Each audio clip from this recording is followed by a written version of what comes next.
Welcome, everyone, to Ladder Daily Digest. We honor creators, and today we have comedian Brian Hartwell. And Brian's done a lot of other stuff in his life, too, so we'll talk about those things. But welcome to the show, Brian.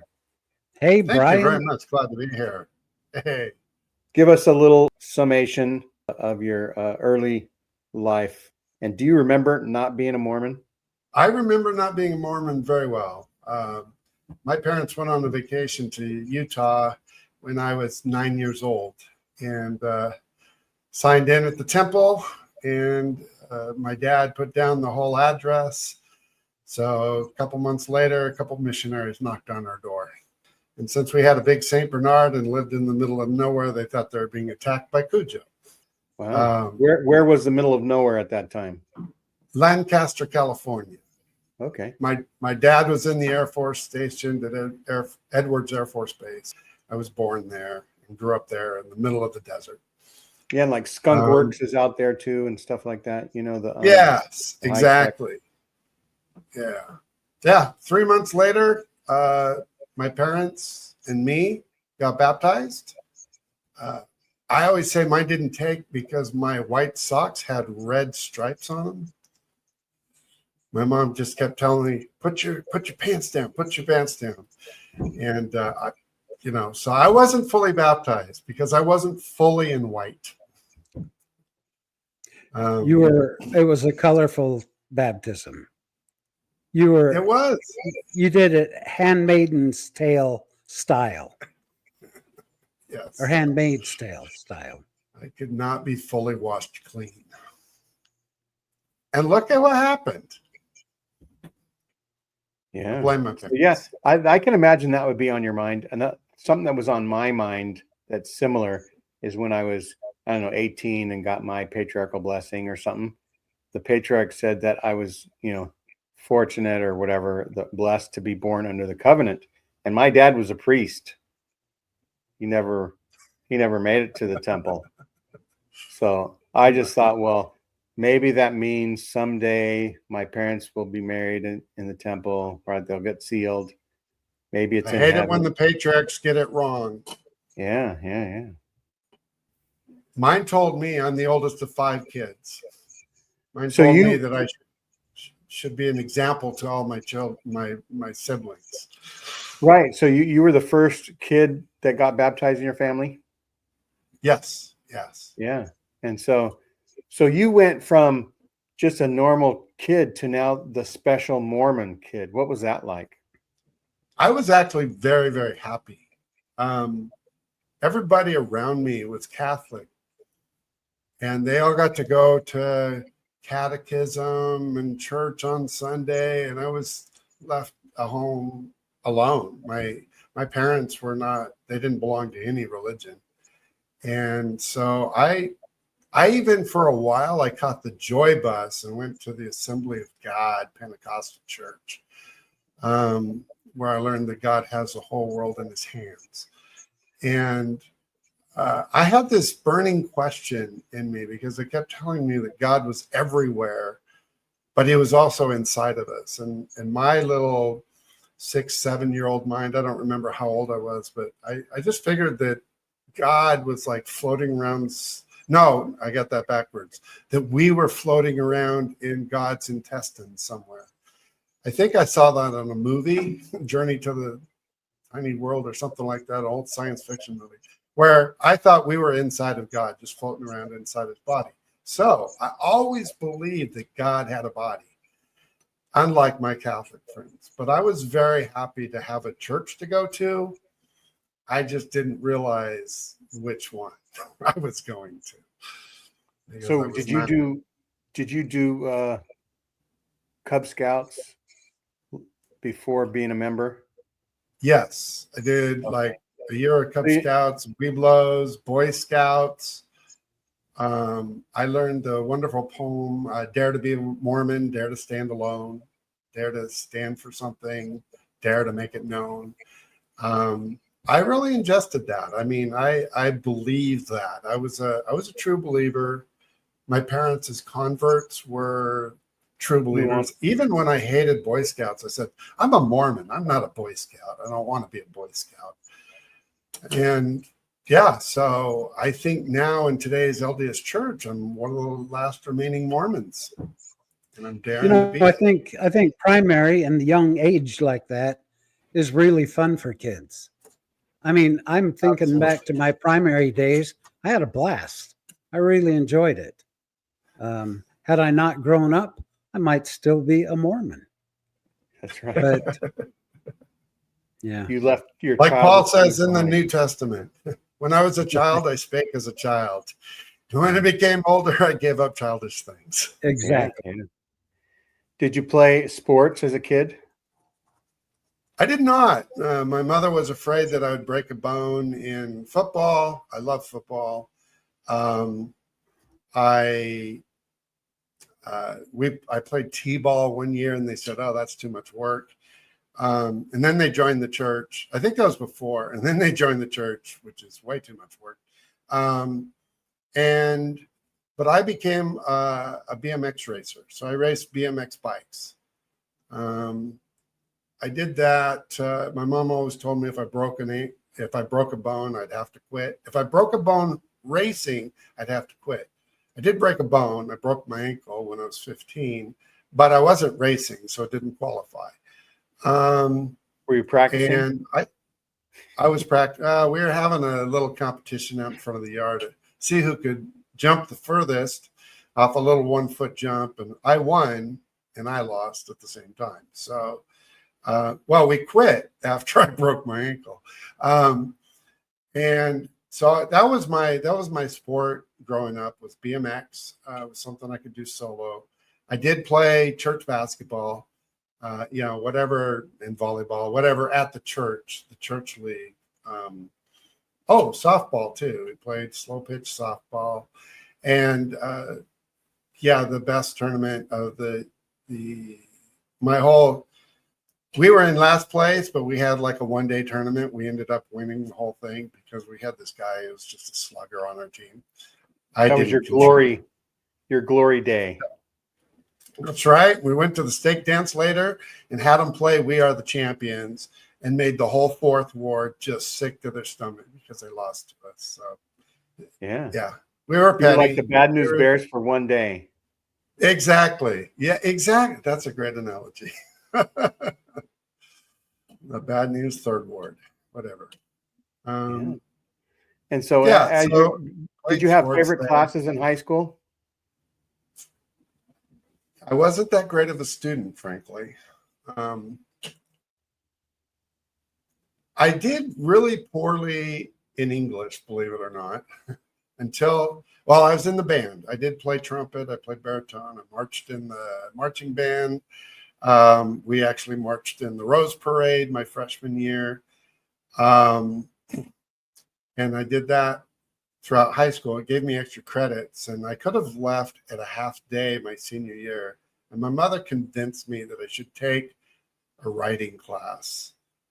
And I'd always done poorly in English because they made us diagram sentences.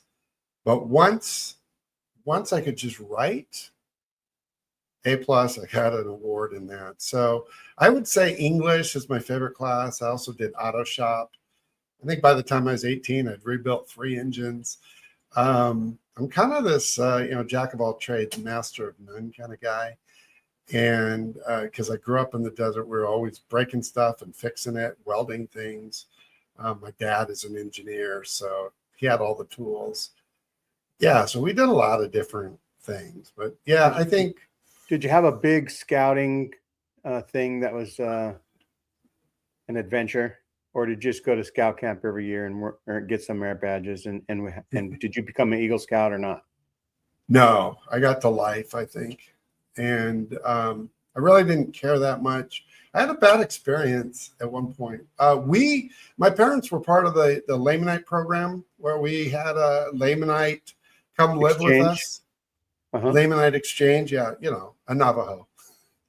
Do they call them Lamanites anymore? I don't know. Some people do. So Gary, he came and lived with us for a year. And I remember, I don't know, we did something at a Boy Scout camp or a camporee, something like that. And Gary was with me. So he was in the Boy Scouts with me, and it was some sweat lodge,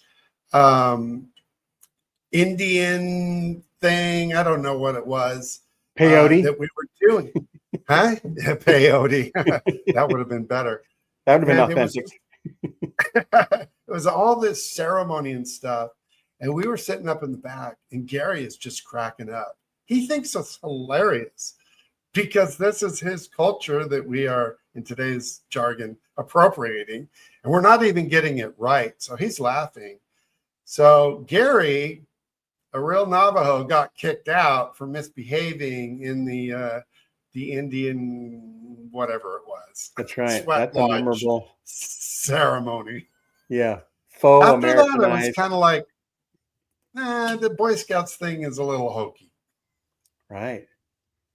Did you get your canoeing merit badge?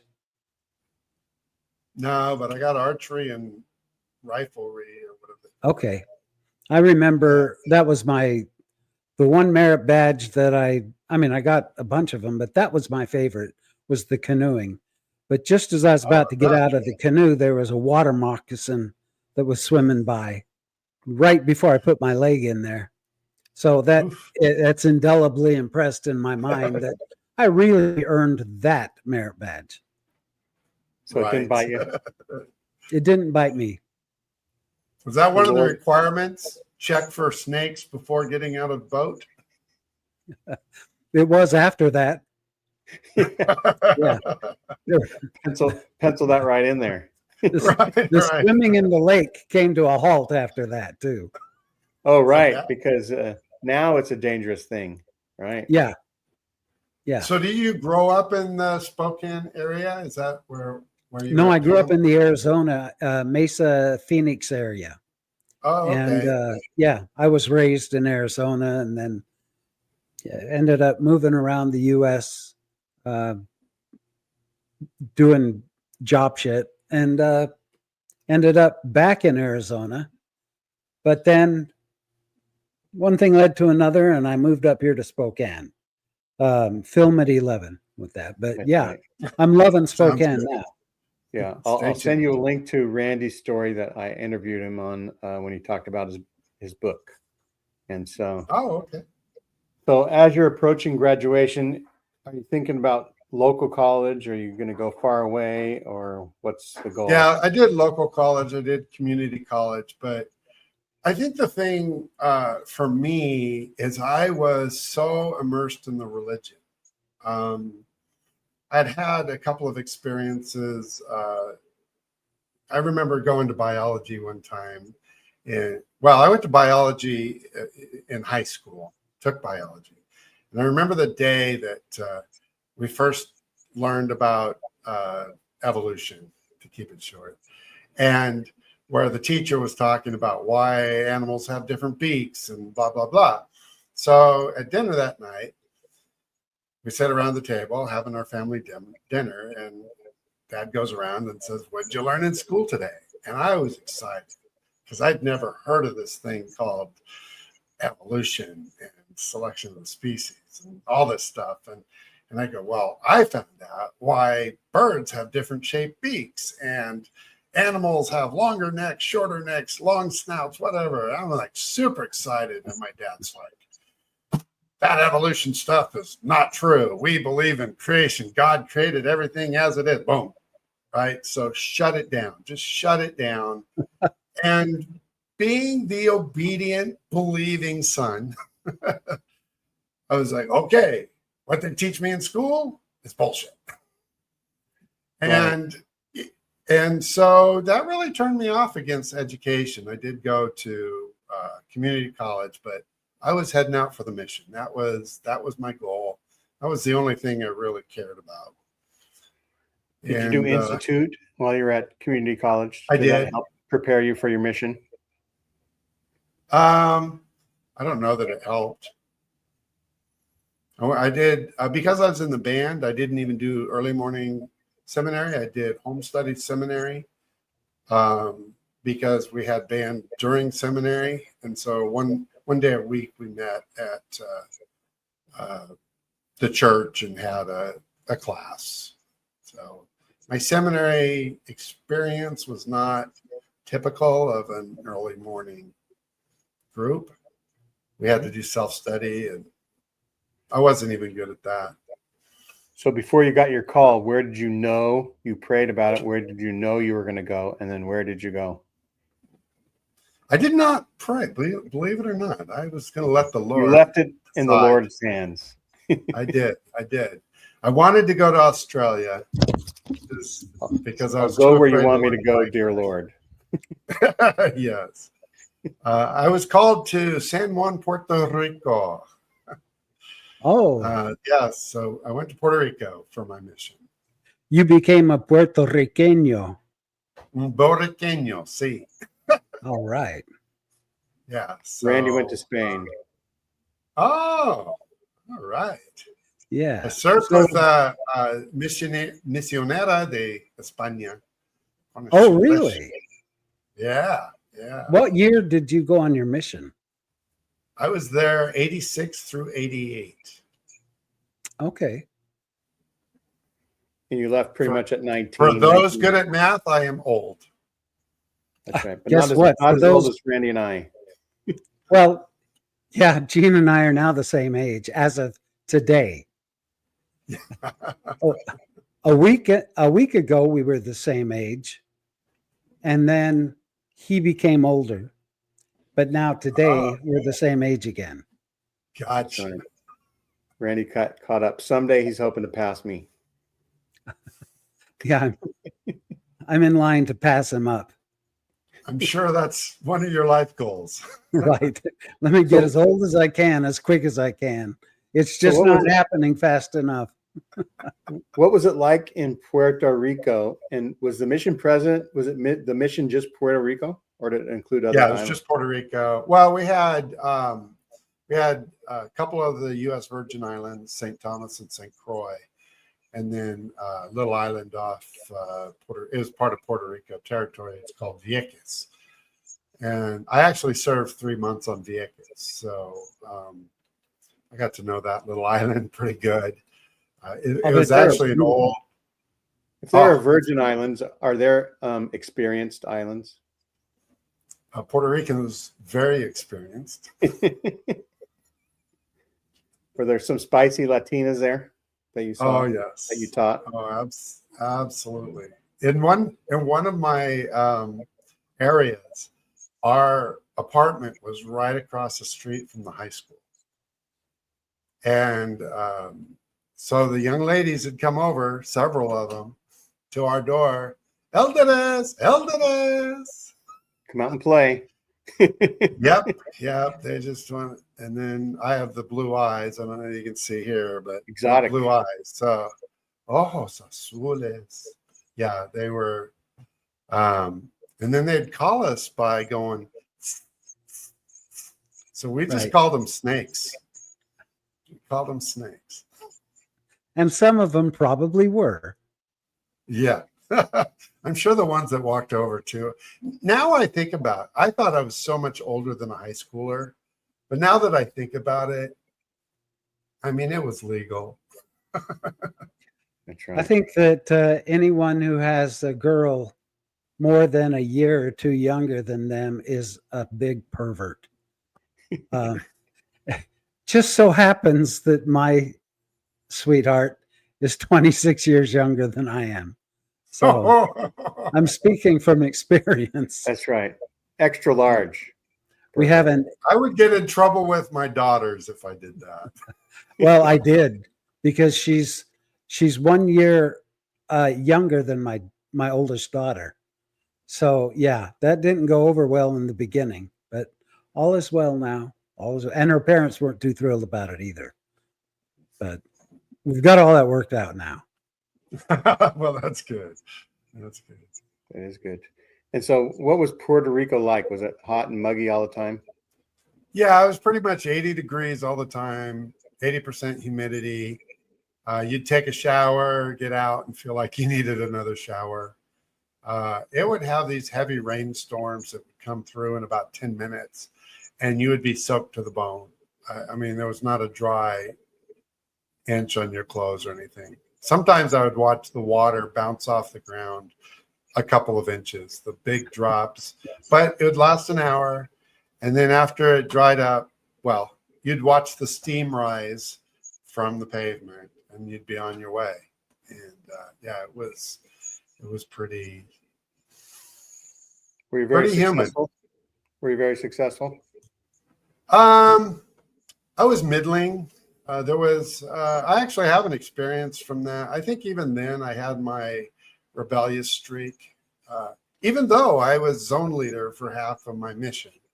I was very dedicated and I worked hard, but there were some missionaries that would baptize anything that moved. And I remember doing a baptismal interview and found out the young lady, the spicy Latina, was still sleeping with her boyfriend. She hadn't been to church yet. And so I'm like, I'm sorry, I don't think you're qualified to be baptized. And that missionary, he was one of the top baptizers of the mission. He was quite upset with me.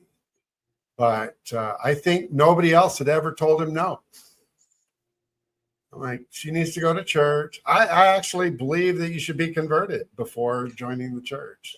Believe that. I concur. Yeah. Yeah. So you had no shot of being an apostle then.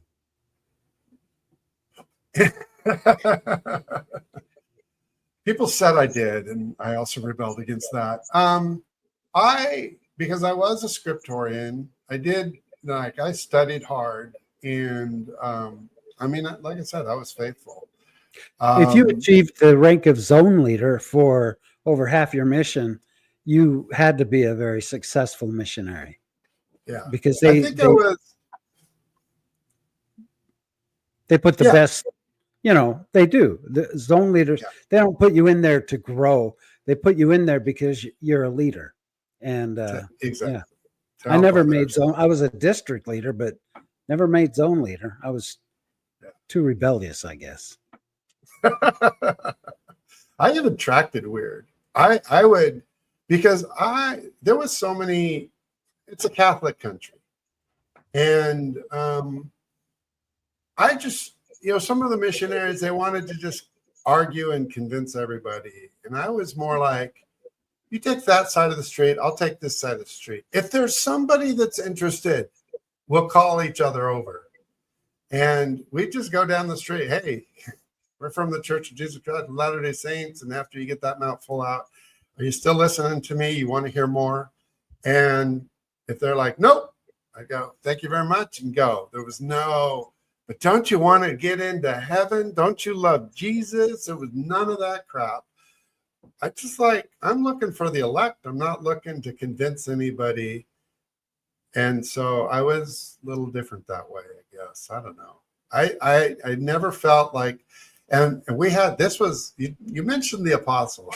I don't want to go on and on about my mission, but we had this one. I was zone leader. I had a young zone leader companion with me. And we had a zone conference, and there was an apostle there. And at the time, there was this, we called it the Citibank mission because our mission president was a former vice president of Citibank, and all he cared about was numbers. Numbers. It's like it was sales quotas. Anyhow, some missionary came up with this idea that we could have a 2-week miracle. You find them, you take them to church, and you baptize them the next week. It was this whole thing. It was a fad going through the mission. And I remember my zone leader was doing the zone report with the apostle there, and he goes, and we've had 3 2-week miracles this week in our zone. And the apostle goes, hold on, what are you talking about? And basically gave him a tongue lashing, gave the whole zone a tongue lashing. It's like, how can somebody be converted in just 2 weeks? So the apostle, I don't know, maybe I was on the apostle track because that was not my thing. But I lost it later. That's right. So as you're approaching the end of your mission, the mission president gives you 2 things to go do. What are they? Mine actually said, don't get married too soon. Oh, okay. So that's really, Yeah. That's So a new take your one. time. Responsibility there was pretty good. Yeah. But, I'm a virile young man. I can't have sex until I get married. There's that. The motivation is there. And also there are spirits in heaven waiting to come down. That's the pressure Oh, yes. that's put on all of us. Yeah. And so you My went, ex-wife believed that one strongly. how did you That was get a the wife? 2-week miracle we were expected to perform, was go home and get married and have kids in 2 weeks. Yeah. 2 weeks. Yeah. I wish my Don't you have somebody mission waiting president, for you? I actually did. But by the time I got home, I was not ready, but she pressured me into it. And guess what? We ended up divorced. Go figure. Ooh, yeah. Well, I After had one 19 years. Yeah. 19 years. Yeah, well, I do think, especially when you marry young and you marry fast, Yep. you don't really know each other.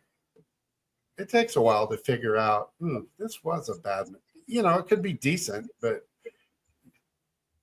yeah, I knew after, let me say it this way. I stayed 15 years too long. Right. I get that. So did you get married in the temple? I did. Which one? Los Angeles. Okay. Yeah, Los Angeles. There was a little bit of drama there because my ex, her family was not temple worthy. Some things there that actually were part of my challenges with the church, because it was maybe 7 years into our marriage, and my mother-in-law, was angry at me for something and said, "You stole my daughter from me. I didn't even get to see her be married." And that hit hard. I mean, I know she was angry when she said it, but she was right.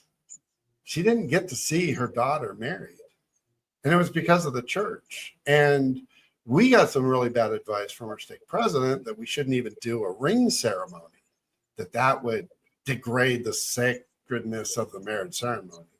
So we really gave them nothing to participate in the marriage of their daughter. And Except that for the was bothering reception. me. Well, The reception line. yeah, they didn't even go to that. I mean, Oh, wow. my mother-in-law got sick. I don't believe she was sick, but she probably was sick. It's like, this happened all today, and I'm not participating in any way. So she didn't even go to the reception. She was outside of the temple. They had to drive 2 hours to get to the temple and stand outside there and watch us walk out the door. I think that's ridiculous. What the church does to families, separating them in the greatest event in somebody's life, is just horrible.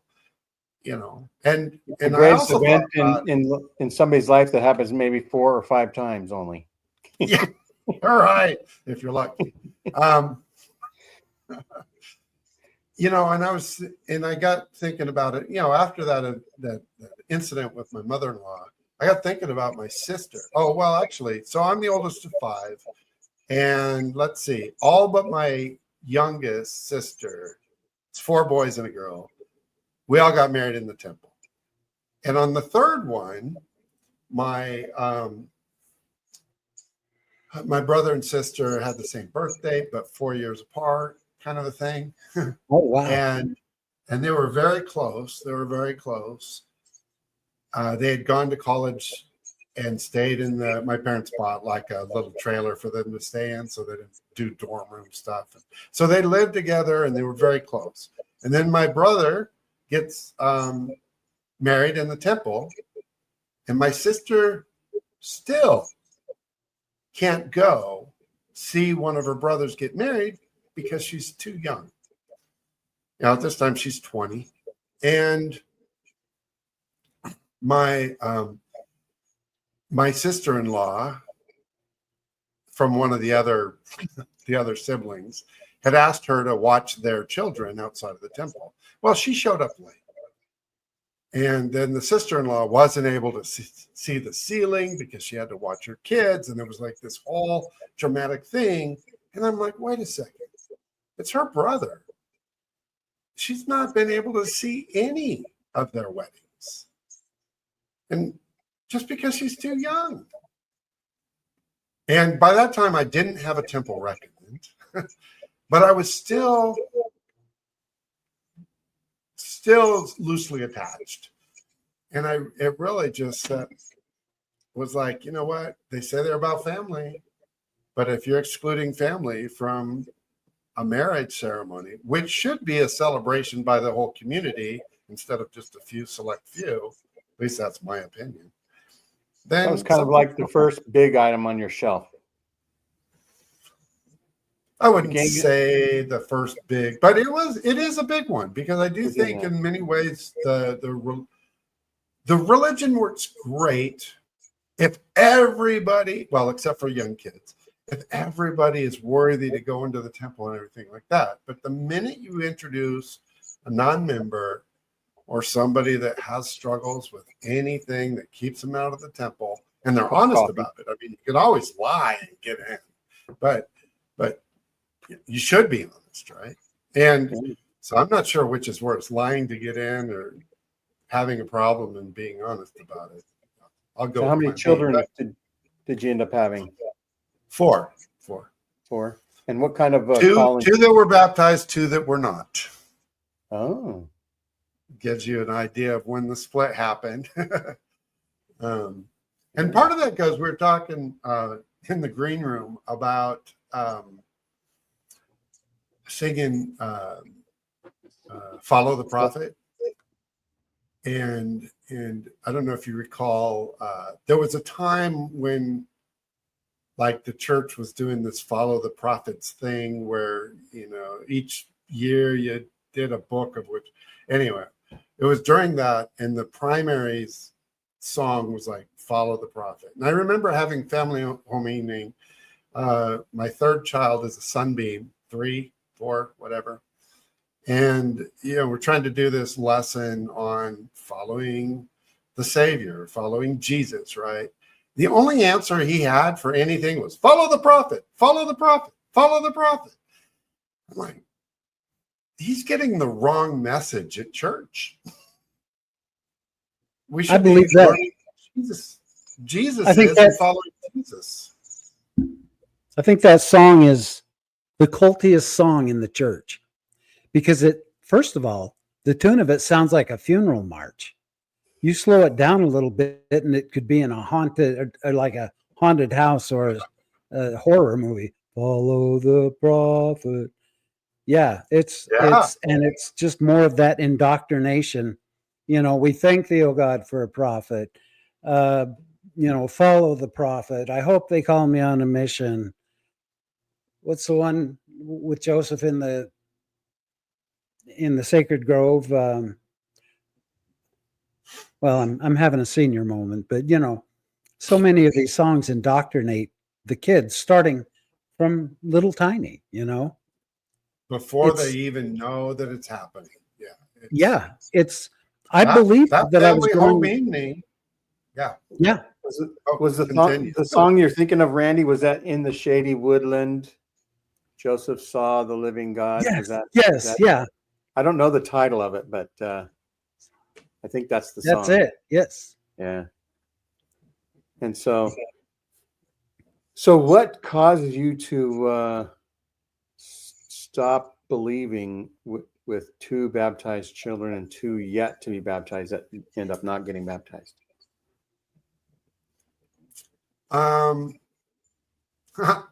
Well, at the time I was I was Elders Quorum president. My first counselor had some doubts, and we were talking about blacks in the priesthood, and then we're also talking about homosexuality or gay people, and of course I was towing the line in the church and all of that. He just asked me a couple of questions that made me go, huh. And so we started talking about that, and I actually did a Sunstone Symposium presentation I got so deep into, and see, I kind of skipped over after I came home from my mission. I taught early morning seminary for 5 years. So I really got into like teaching the scriptures, learning them. So there was already things that I was like, I don't know that I believe the church's interpretation of these scriptures. But so then we started. So I was already like, I had these things which had sent me into understanding where Joseph Smith came up with doctrines. And I spent a lot of time studying the 19th century. I wrote this Sunstone paper called, what was it? It was Reflections of Mormonism and 19th Century Religion. Some hoity-toity sounding title. And I presented it at Sunstone. And, you know, it was more a compendium. It was more my work of trying to figure all this stuff out. And it was during that time that I really go, you know, Joseph Smith was a very smart dude that could take a lot of disparate information and put it together in a way that it made sense. You know, they try to say, oh, he was uneducated. Well, you don't have to be educated to be smart. Right. And I think he had the skill of being able to create all these beliefs. And I think he was, because I kind of have the same engineering brain of got to make everything work together. So I identified with, well, where did the Native Americans come from, right? And sometimes, just like I made up that we're floating around inside God when I was a young child, you can make up anything to make anything work. And I just came down to that I'm like, Joseph Smith was brilliant at putting things together, and he was charismatic enough to get people to follow him. And he made it up. And, you know, if you're just writing a book, there's no harm in that. If you're just telling a story for fun and everybody knows it's fun. I mean, if you're writing The Wizard of Oz, right, it makes sense within its sphere. But well, he tried to sell the Book of Mormon. He tried to market that as a book. And then I guess when that didn't work out, he decided, hey, let's make this a religion. And Gene, it's Oh, How Lovely Was the Morning. Oh, how lovely was the morning. Yes. That just popped into my brain after we tried to figure it out. Well, we had to talk about Joseph Smith to get you back there. Right. Exactly. So that was another thing that happened to me. I got some doubts on my mission. I remember we were teaching this young lady, and we both, we told the Joseph Smith story. We both testified, maybe a tear or two in our eyes. This is true. We know at the bottom of our hearts, and whatever the standard language was. And then this young woman turned around and she told us of the Virgin Mary appearing to her. And then with all the same tears, all the same emotion, she said that she knew that these things happen because she had it too. And that's why she'll always be a Catholic.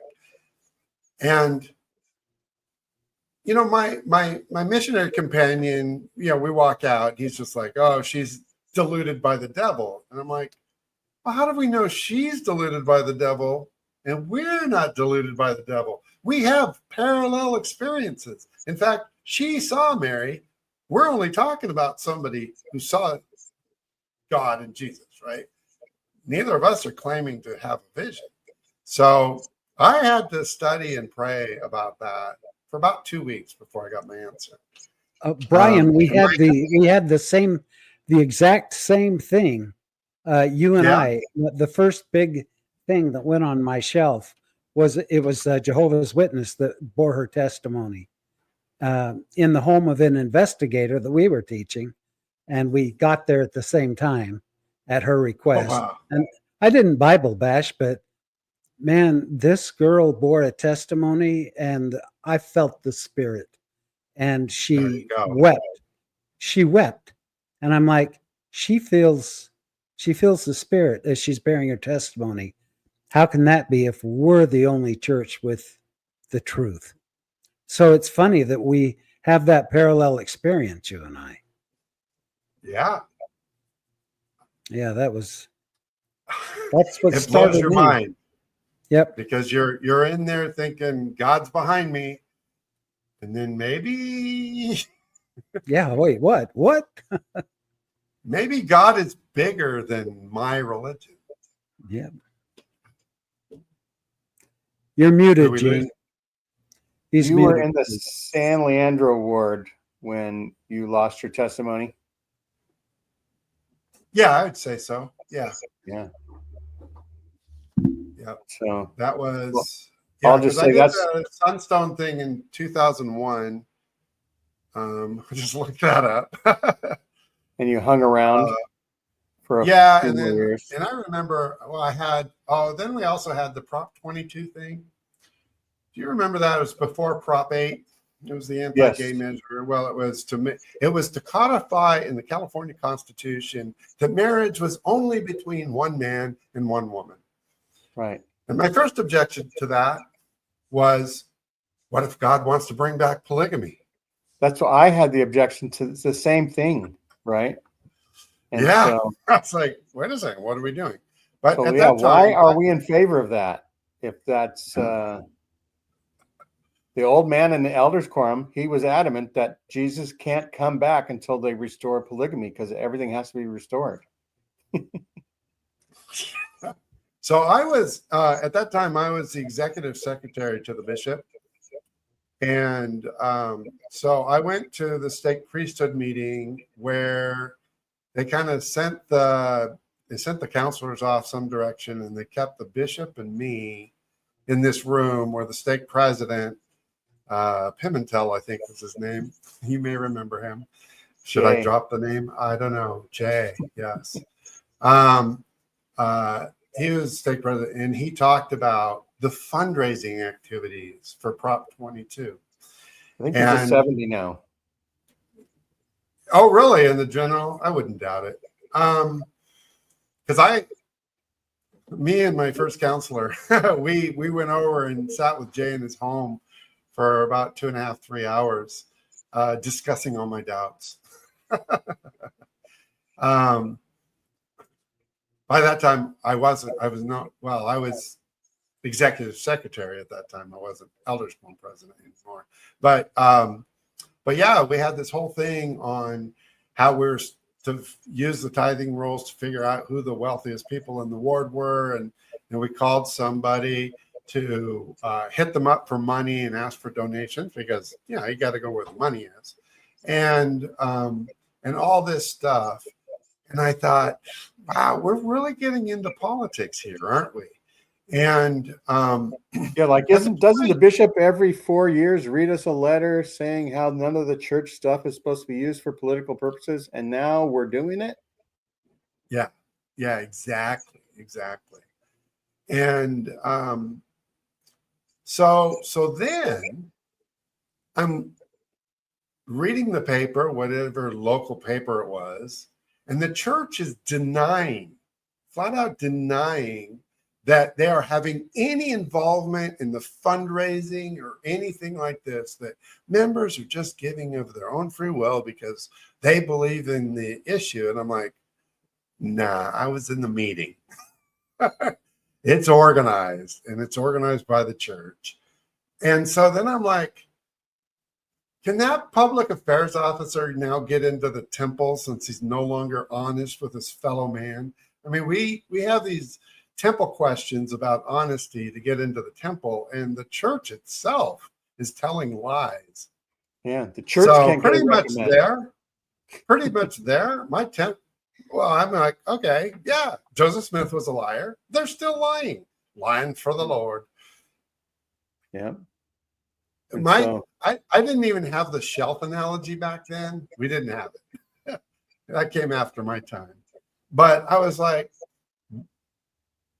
why should I be a member of this? Or why should I tell the truth to get into why? It's just like, you're lying to the public about what I know you're doing. And they lost me. They lost me because I'm like, is this what God? You were thinking you're just a normal human being. You're not going to be good enough to get a celestial mansion in the sky anyway. I might as well drop out. Well, I'm an idealist. I don't like what. I've never tried alcohol.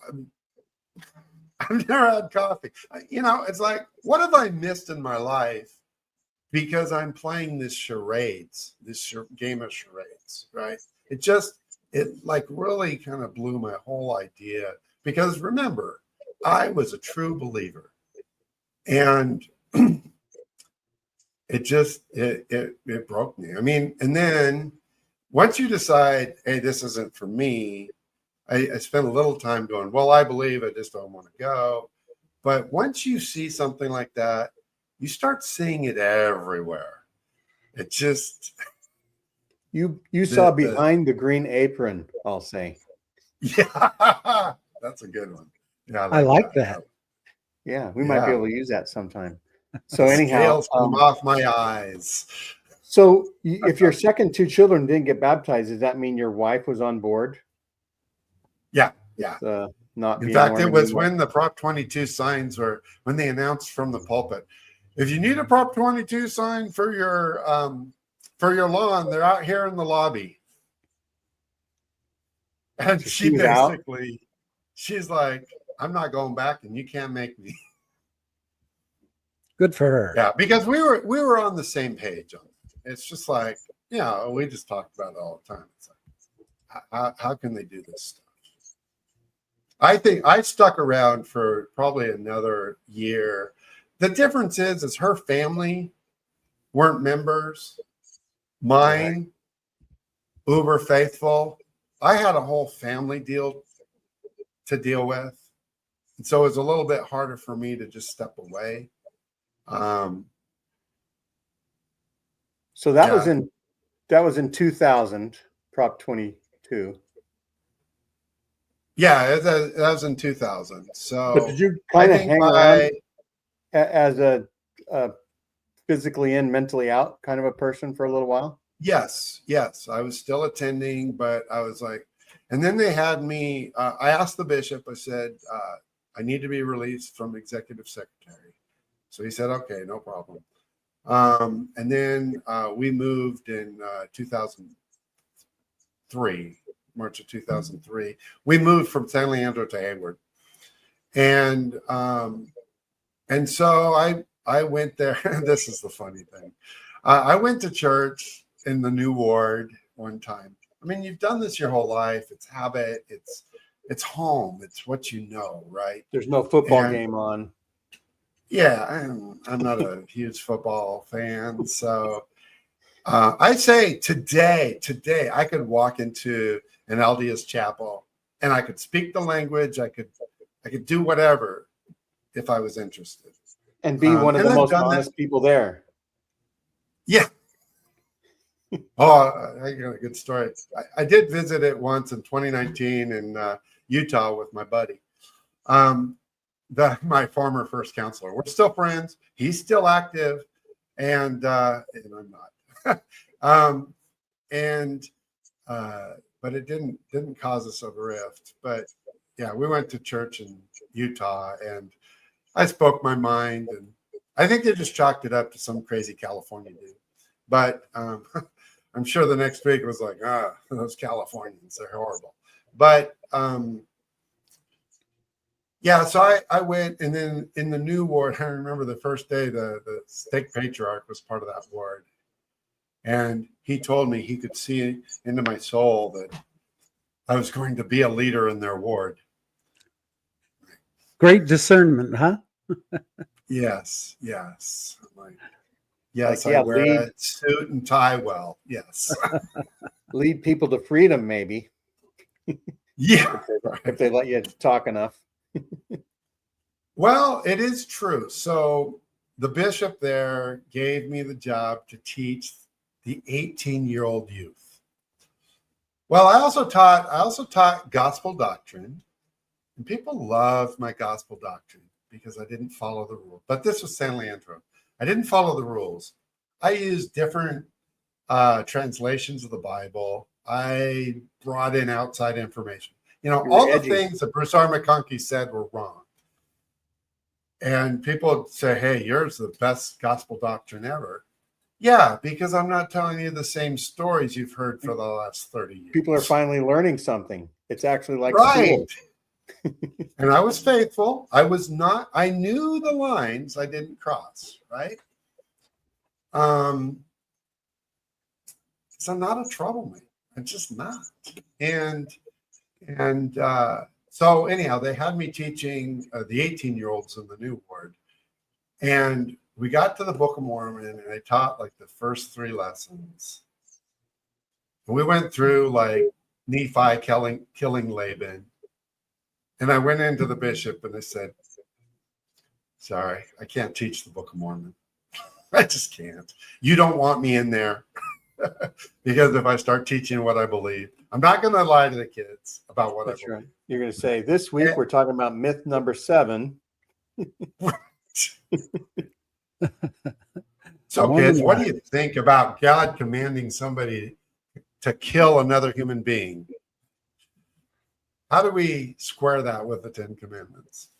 Do it in the name of heaven. You can justify it in the end, as the song says. Yeah. Are there actual lyrics to that? Yeah, it's called 1 Tin Soldier, and it's and that's part of the chorus is do it in the name of heaven. You can justify it in the end, and it's my theme song for my whole departure of the church. I'm sure you've heard it. You're just not recognizing it. But 1 Tin Soldier is by Billy Jack. Yeah, it's really 1971 it came out. Oh, it's not a church hymn. This is a popular hymn. Yeah. Oh yeah, I know. It's listen, children, to a story that was written long ago. Anti-Vietnam. Anti-Vietnam. Yeah. Yeah. Gotcha. Yeah. And so, in the meanwhile, professionally, 1 Tin Soldier, Jack, something. Jack? 1 Tin Soldier. It's Billy Jack. Billy Jack.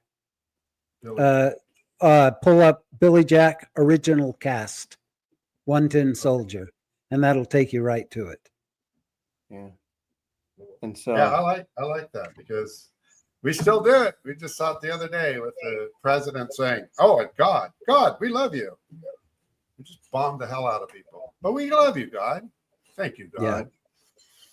Yeah. Yep. Exactly. So your profession, we haven't talked about that yet. What did you do professionally? So soon after I got back from my mission, my dad had this small little business that he wanted to get out of, and he asked me to run it for him. So I did that for a year and a half, and it was an ancient business. We made rubber stamps, and we also did engraving and trophies like that. So basically that lit off a life of being in the trophy business. And that's what I've been doing since 1989. I took about a year and a half off where I said, I'm going to sell insurance because everybody's got to do that mistake once in their life.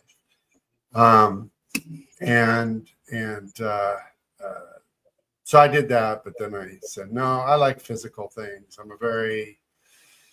Physical things are easier for me to sell. Was moving to Hayward part of the business maneuver? Yeah. I actually, because we sold the business, and then I got a job at a company in Union City that, there was 45 people in that company. So, and then I ended up, I was hired on as a sales manager and ended up the general manager for the last 15 years of my time there. And then in 2015, I bought my own company, and I've been doing that for 10 years. So, and what company is that? It's called First Place Awards. Okay. Yeah. Place So award. Wouldn't that be And weird during if it was COVID- called third place awards? Yeah. It's like First Baptist Church or First National Church. Why isn't there a Third Baptist Church? right. Yeah, I've told that joke from stage. Yeah. Yeah. Yeah. Because then on my mission, I actually saw a Second Baptist Church. I'm Oh, like, wow. how low? Yeah, how low does your self-esteem have to be? It's like, oh, I don't qualify for the First Baptist Church. Work your way up from the second. I don't. Right. And so, Yeah, so that's what I've done. And then also about the time I left the church, well, 1999, a little before, my kids were in soccer, and I became a soccer referee by accident. They asked for a volunteer. Mormons, we have the raise the hand disease, right? You need help, I'll help. community involvement. You're going to set an Community example. Yes, yeah. I forgot the second part of converting all the people, bringing them into the church, but I ended up. So I coached soccer for 7 years, but I ended up refereeing for 25 years, and long after my kids are gone, I started doing collegiate soccer and whatnot. So there's my athleticism, is being in the soccer world. And actually, you have to be able to hold up a card, right? Yeah. Like a ref. You have to work out. You also have to run run alongside 20-year-old young men that have thighs that are this big too.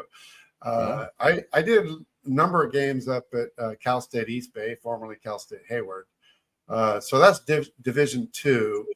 And I refereed with those guys. And keeping up with them when you're in your 40s, that's a challenge. It was an athletic endeavor. So I enjoyed it, and it really filled in the gap of my church time. I didn't think of it that way, but it did work out that way. I would imagine your thighs are pretty ample doing all of the BMX riding that you've done, and we haven't even got to the ride that you took. Didn't you do like a Forrest Gump thing where you rode across the U.S.? Not on my bicycle. If you were looking on my Facebook, a comedian buddy of mine just did. He's a BMX. Maybe that's what I was thinking.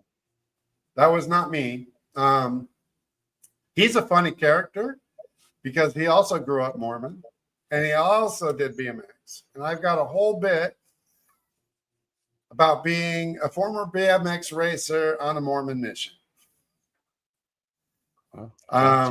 So tell us how you got into thinking about doing comedy. Were you always cracking jokes in elders quorum? No, I was always the most serious dude, and I can't remember a street joke for my life. Seriously. So I was getting to the point where physically I could not survive the day after refereeing a high-level game.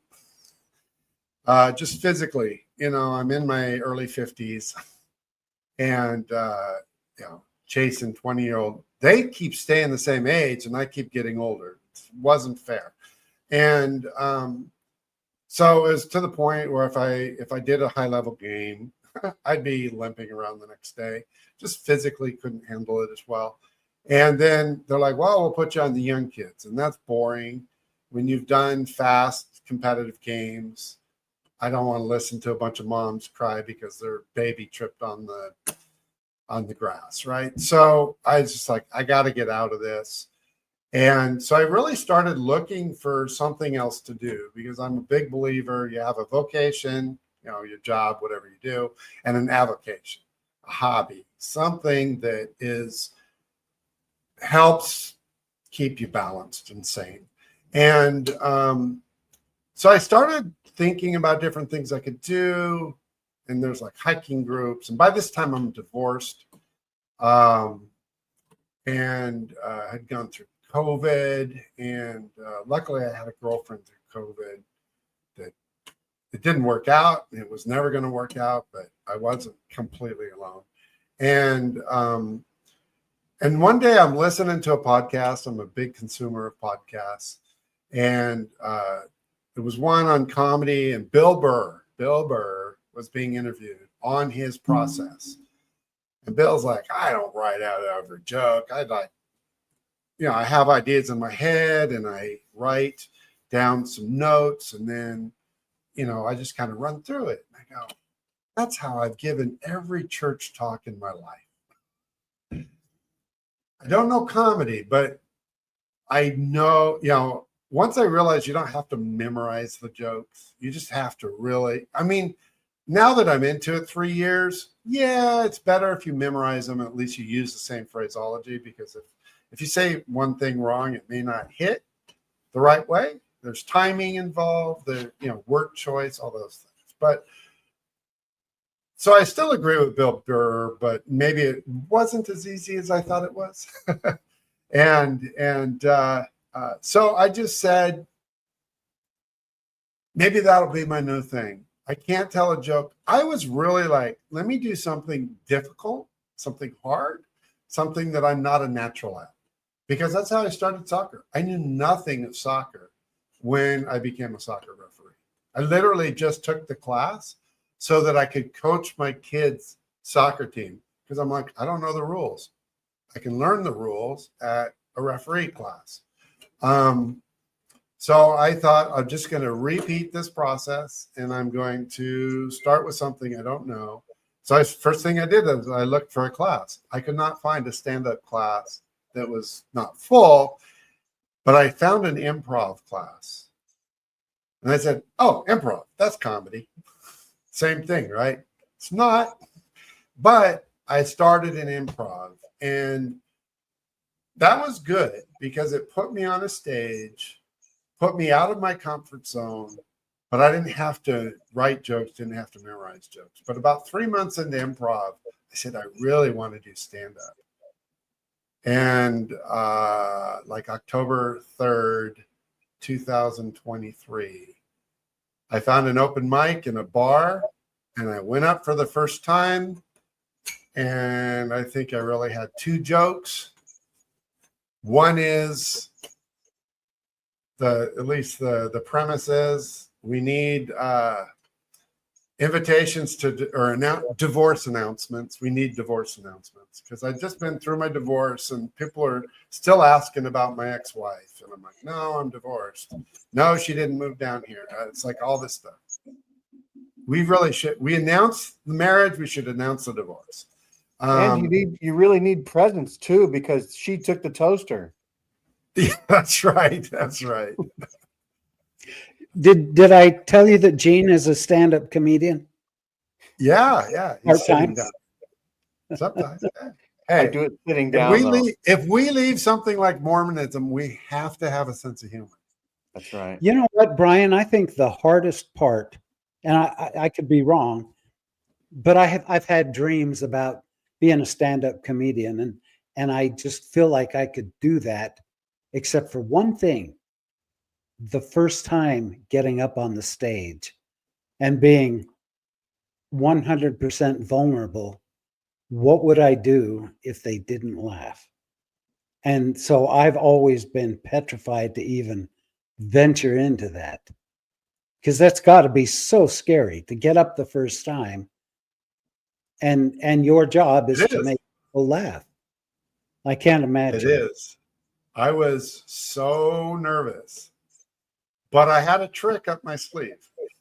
Just announce it's your first time. At an open mic, everybody there is fellow comedians. So if you say, hey, it's my first time, even if you suck, they're going to give you huge applause. They're going to laugh. And I had one joke. A for effort. Yeah, exactly. And I had one joke, not the divorce announcement one. I got polite chuckles on that. And you learn what's just a polite chuckle and what is uncontrollable laughter, and you want uncontrollable laughter. It was just it was a sports stadium joke that it was a little bit racist, and the black dude in the audience loved it. So, You but I gonna leave told us another time, huh? Oh, Are you yeah. as to what the joke is? Yeah, you got to come to a show, man. The tickets are. So you still have a 2-joke show? Is that what you're saying? Yeah, that's what I do. let me see if I can. Let me see if I can remember it. Well, it's almost been 3 years, but it's That's like because I you're get supposed to tired of develop how new they material as you they're go. they're renaming all the sports teams, right? The Washington Redskins used to be are now the Washington Commanders. The Cleveland Indians are now the Cleveland Guardians. Here in San Diego, we have the San Diego State Aztecs. Seems racist to me. It should be the San Diego State Border Patrol. There you go. Commanders, Guardians, Border Patrol. There you Yeah, I go. don't think that's racist. I think that's great. Well, I tagged it with, is that a little racist? And the guy goes, yeah. Just a little. They're very sensitive down here. You're in Spokane, Washington. I'm in San Diego, California. I did a set at Spokane Comedy Club once. No way, And really? We go there all the time. It's way different. It's way different. Well, I'll tell you, I should be up there this summer. That would be great. Well, as a matter of fact, tomorrow night we're going to see, what's his name? The boyfriend on Seinfeld. The guy that plays Elaine's boyfriend on Seinfeld. Got the funny voice and Godfrey. shoot. Yeah, I don't recall. I'm blanking now. I can't believe that I can't remember that. Funny Anyway, how many comedians are out there. He does a whole lot of voices on TV and Okay. a lot of commercials. Warburton. Patrick Warburton. Yes. Patrick Warburton. Yeah. He's hilarious. Yeah. He's hilarious. Let me lower my voice. He's hilarious. Yes, exactly. Do you do any impersonations in your acts? I do not. This is, I don't know if you really remember me, Gene, but I was never that out there guy. I already said, I'm not a troublemaker. I'm not loud by nature. This has been a major shift in my personality to put myself out there. It really is. And I've tried some voices. I've actually sang some songs on stage.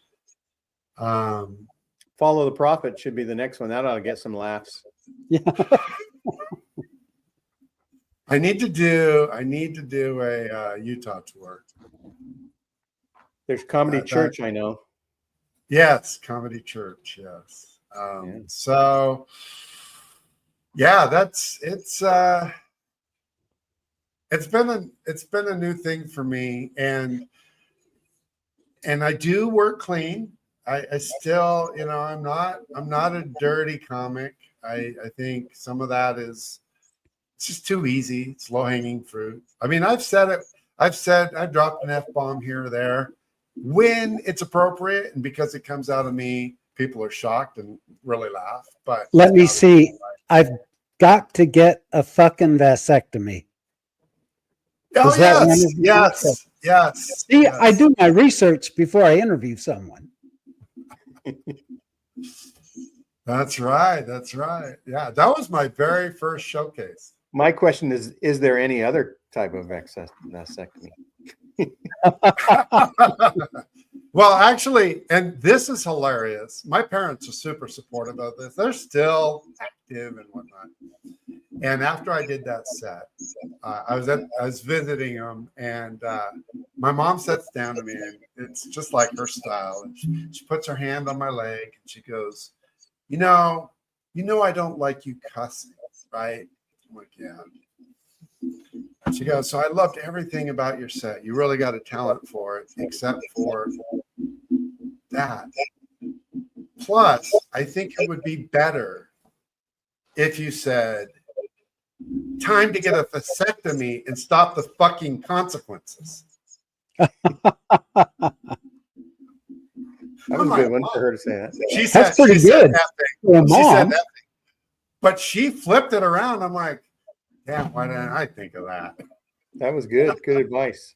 Randy has given advice to a comedian. He's fed a couple of jokes to a comedian before. Yeah. My comedian turned killer. Yes. I was going to say, well, your jokes probably killed. I Okay. told him that it's important that he learn I gotta have more cowbell. The Christopher Walken. I'm not a good Christopher Walken voice, but I'm like because it was big at that time, so he started incorporating it, and it went over really well. And Randy does a pretty good Christopher Walken when he concentrates, I'll say. I do a better Kermit the Frog. You do? Let's have it. Hi ho, Kermit the Frog here. How did I do? That's pretty good. That sounds like Christopher Walken doing Kermit the Frog. It actually sounded like Christopher Walken doing Mickey Mouse, which then you could say sounds more like Rough crowd. Right. I had to throw Mickey Mouse in because Randy worked at Disney World for a little while as an officer of the law. Yep. What do you say Officer? to that? Huh? You're the Mickey Mouse cop? What? Exactly. Yep. Mickey Mouse detective. Yeah. Now, they didn't take him seriously at first because of the ears, but once they saw his gun. Yeah. The big white gloves made it very difficult to handle that gun. And like the three fingers. Yeah. The three Right. fingers. Yeah. So anyhow. So thanks, Brian. So we'll have in our description sort of links that you want to share with future dates or other things that you have at brianhartwell.com or something like that.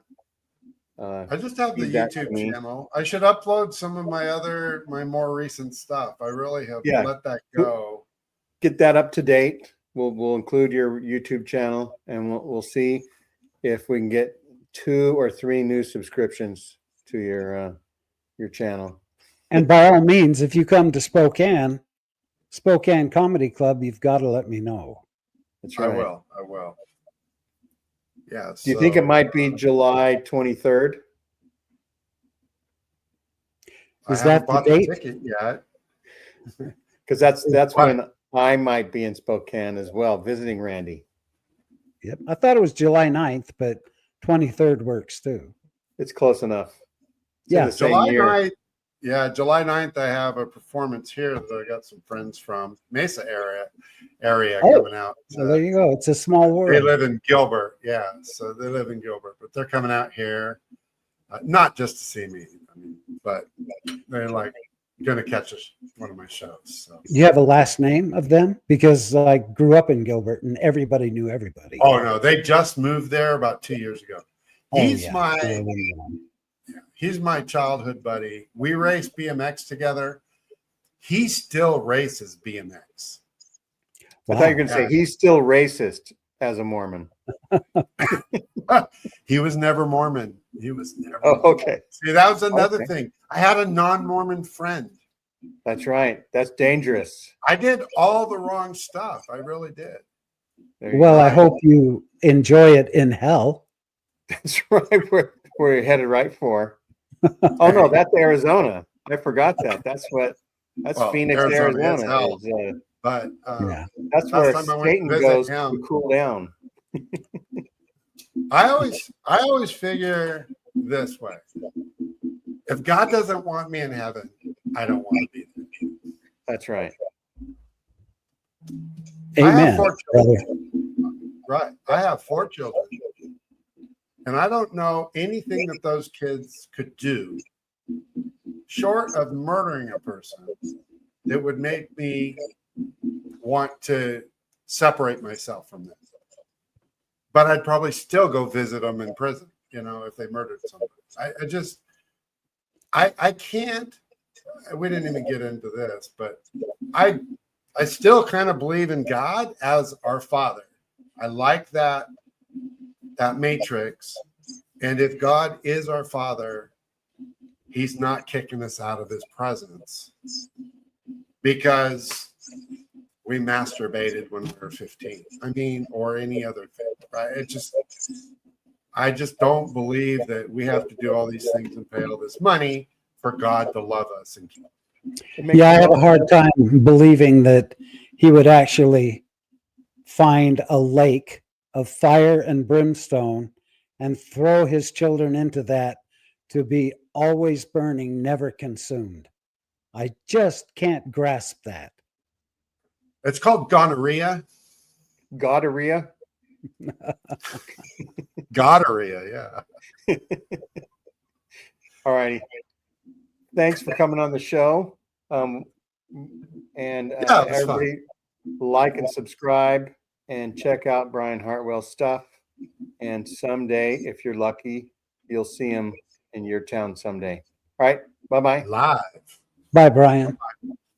Great meeting you, Randy and Jeans. Nice to meet you. That's right. Bye-bye.